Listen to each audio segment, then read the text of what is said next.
रबी मौसम में औषधीय पौधों की खेती। पारंपरिक फसलों को उगाने के लिए किसानों को जी तोड़ मेहनत करनी पड़ती है। इन फसलों की खेती में जहां अधिक निवेश की आवश्यकता पड़ती है, वहीं आय भी अनिश्चित होती है, जो प्रायः अस्थिर मानसून पर निर्भर करती है। वहीं दूसरी तरफ औषधीय पौधों की खेती में कम पूंजी और श्रम लगाकर कम भूमि पर अधिक फसल की प्राप्ति की जा सकती है। इसके अलावा इनके स्थापित बाजारों में किसान इन्हें आसानी से बेच सकते हैं और इस तरह वो अच्छी खासी आमदनी प्राप्त कर सकते हैं।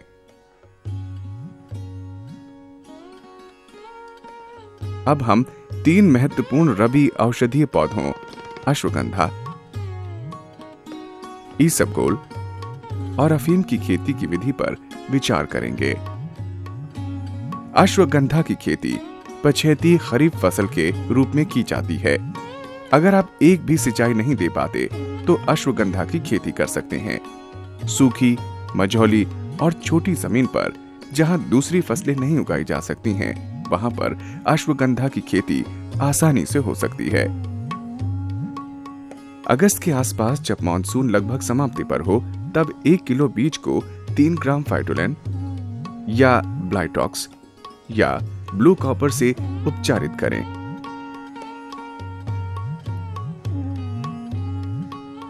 और उसके बाद 10 से 12 किलोग्राम बीज प्रति हेक्टेयर के हिसाब से बुआई करें। केवल बारिश का पानी ही इसके लिए काफी है। इस बात का विशेष ध्यान रखें कि पानी कहीं भी इकट्ठा न होने पाए। 150 से 170 दिनों के भीतर फसल कटाई के लिए तैयार हो जाती है। आपको पत्तियां पीली होती हुई तथा बेरियां आधी पकी हुई दिखाई देने लगती हैं। याद रहे, बेरियां पूरी सूखने से पहले ही फसल काट लें। अब पूरे पौधे को जड़ से निकाल लें। आपके लिए औषधि के रूप में सिर्फ जड़ ही उपयोगी है। जड़ को काटकर अलग कर लें। जड़ों की छटाई करें और फिर उन्हें सुखाने के लिए धूप में रख दें। जड़ों का श्रेणीकरण मुख्य रूप से उनकी मोटाई, भुरभुरेपन और रंग के आधार पर किया जाता है। श्रेणीकरण से मूल्य ज्यादा मिलता है। ग्रेड ए जड़ों की मोटाई 1 से 1.5 सेंटीमीटर और लंबाई 7 सेंटीमीटर होनी चाहिए। जड़ें दिखने में मजबूत, भुरभुरी और सफेद रंग की होनी चाहिए। ये सबसे अच्छी किस्म की होती है। ग्रेड बी की जड़ों की मोटाई लगभग 1 सेंटीमीटर और लंबाई 5 सेंटीमीटर होनी चाहिए।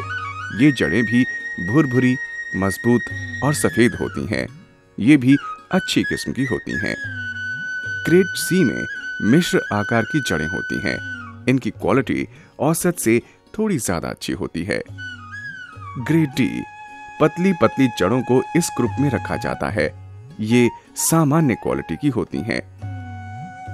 मोटी और रेशेदार जड़ों को आमतौर पर अच्छी गुणवत्ता का नहीं माना जाता है, जबकि एक जैसी लंबाई और मोटाई वाली जड़ों को निर्यात के लिए चुना जाता है। ये सूखी हुई जड़ें मध्य प्रदेश के मनासा, नीमच जैसी कृषि मंडियों में बेची जाती हैं। अश्वगंधा हमारी पुश्तैनी फसल है। कम पानी में भी ये फसल हमें फ़ायदा देती है। 1 एकड़ का लगभग 800 से 1000 रुपये लमसम इसका खर्च आ जाता है। यह लगभग 1 एकड़ में यानी कि 3 कुंटल के लगभग 1/3 के हिसाब से सूखी अश्वगंधा हमें प्राप्त होती है कि इस साल इसका मिनिमम 3000 से 4000 रुपये के बीच का भाव है। ईसबगोल और एक अन्य रबी की फसल है जिसके लिए कम सिंचाई की आवश्यकता होती है। ऐसे इलाके जहां जाती हुई सर्दियों में यानी मार्च के आखिर में बारिश होती है, इस फसल की खेती के लिए उपयुक्त नहीं है। राजस्थान, गुजरात और मध्य प्रदेश में इसकी पैदावार अधिक मात्रा में होती है। गेहूं की फसल उगाने के लिए जितनी सिंचाई की आवश्यकता होती है, उससे आधी मात्रा में ईसबगोल की खेती के लिए सिंचाई की जरूरत पड़ती है। केवल 2-3 सिंचाइयों से भी इसकी खेती आराम से हो सकती है। इसकी खेती के लिए मिट्टी हल्की होनी चाहिए। जमीन की जुताई करें और सारी मिट्टी समान कर लें। बुआई से पहले 55 किलोग्राम DAP और 7.5 किलोग्राम यूरिया प्रति हेक्टेयर के हिसाब से खेत में डालें। अगर उस खेत में पहले दलहनी फसल की खेती की गई है तो खाद का प्रयोग करने की कोई जरूरत नहीं है। नवंबर के तीसरे हफ्ते और दिसंबर के पहले हफ्ते के बीच में बुआई करें। बीमारी से मुक्त अच्छी किस्म के बीज होने चाहिए। 1 किलोग्राम बीज में 3 ग्राम एप्रन या क्रिलेक्सिल मिलाकर बुआई के लिए तैयार करें। 1 हेक्टेयर के लिए 3 से 4 किलोग्राम तक बीज काफी हैं। बीज छितराकर या फैलाकर डालने चाहिए। बीज को मिट्टी से ढकने के लिए पेड़ की टहनी का इस्तेमाल करें। ध्यान रहे बीज मिट्टी में गहरे तक नहीं जाने चाहिए। सिंचाई के लिए पानी का बहाव धीमा होना चाहिए और सिंचाई भी हल्की होनी चाहिए। 20-25 दिनों के बाद खेतों की निराई कर दें।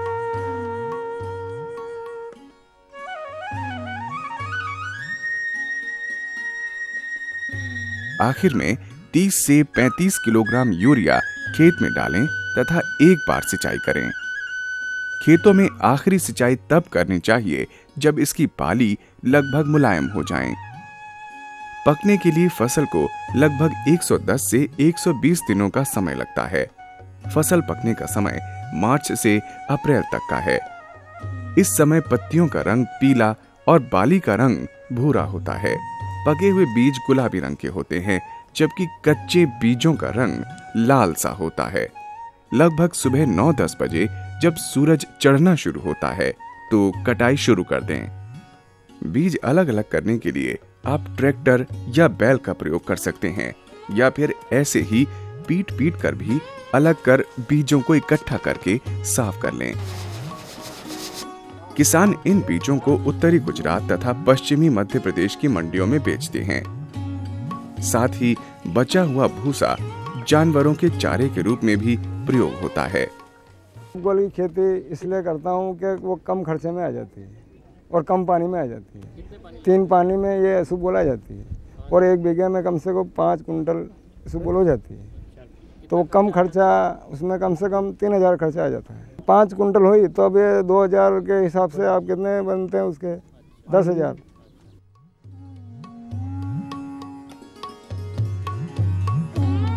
अफीम की फसल के लिए पिछली 2 फसलों के मुकाबले अधिक निवेश की आवश्यकता पड़ती है। अफीम की खेती सरकार के नारकोटिक्स विभाग के नियंत्रण में होती है। इसके लिए पहले लाइसेंस होना जरूरी है। उत्तर प्रदेश में फैजाबाद, बाराबंकी, बरेली और शाहजहांपुर जिलों में, मध्य प्रदेश में नीमच, रतलाम में, राजस्थान में कोटा, चित्तौड़गढ़, झालावाड़ में ही इसे उगाया जाता है। 1 हेक्टेयर जमीन में 15 टन गोबर खाद डालें। जुताई से इसे मिट्टी में अच्छी तरह से मिला दें। एक बार अच्छी तरह से जुताई होने के बाद जमीन तैयार हो जाती है। जुताई के बाद 130 kilogram urea, 250 kilogram super phosphate, 65 kilogram MOP प्रति हेक्टेयर जमीन में बुआई से ठीक पहले डालें। नवंबर के पहले सप्ताह में बुआई पूरी कर लेनी चाहिए। बोने से पहले 1 किलोग्राम बीज में 3 ग्राम एप्रन या क्रिलेक्सिल डालें।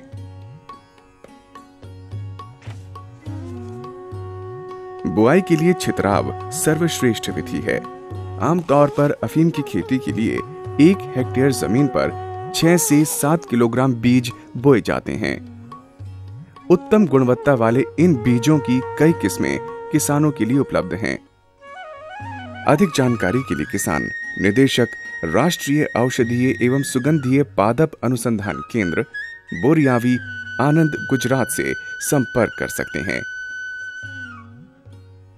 बुआई के 20-25 दिन के भीतर खरपतवार तथा मूल फसल के अतिरिक्त पौधों को हटाने के बाद सिंचाई शुरू की जाती है।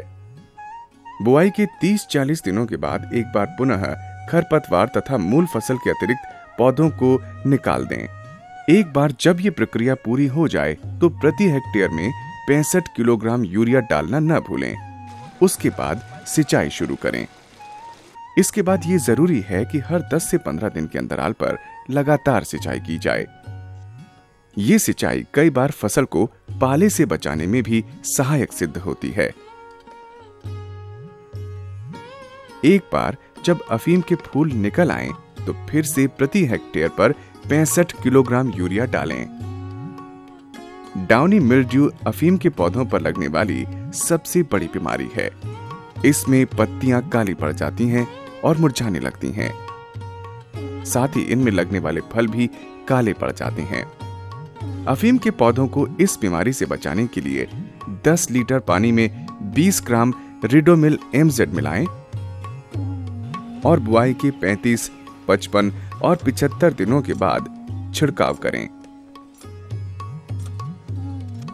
अफीम निकालने के लिए डोडा प्रमुख भाग है। बुआई के 115 से 120 दिन बाद यही डोडे अफीम निकालने योग्य हो जाते हैं। इस प्रक्रिया को लैंसिंग कहते हैं, जिसे आम बोलचाल की भाषा में चीरा लगाना भी कहा जाता है। सुविधा के लिए खेत को 3 से 4 भागों में बांट दिया जाता है।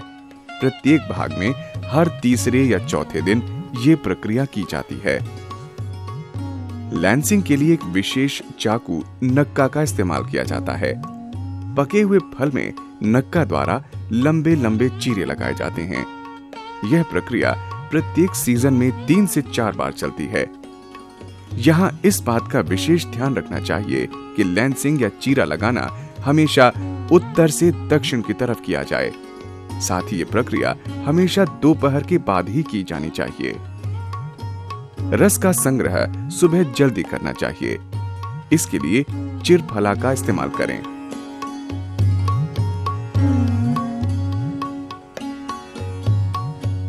अफीम के बीज खाना बनाने की विधि में भी प्रयोग किए जाते हैं। सूखी अफीम को सरकारी दर पर जिला अफीम कार्यालय में बेचा जाता है। अफीम किसान की मेन क्रॉप है, क्योंकि जो अन्य फसलें होती है, गेहूं है, ये लहसुन है, उससे अफीम में अधिक पैसा मिलता है। ये 20 आरी का पट्टा है।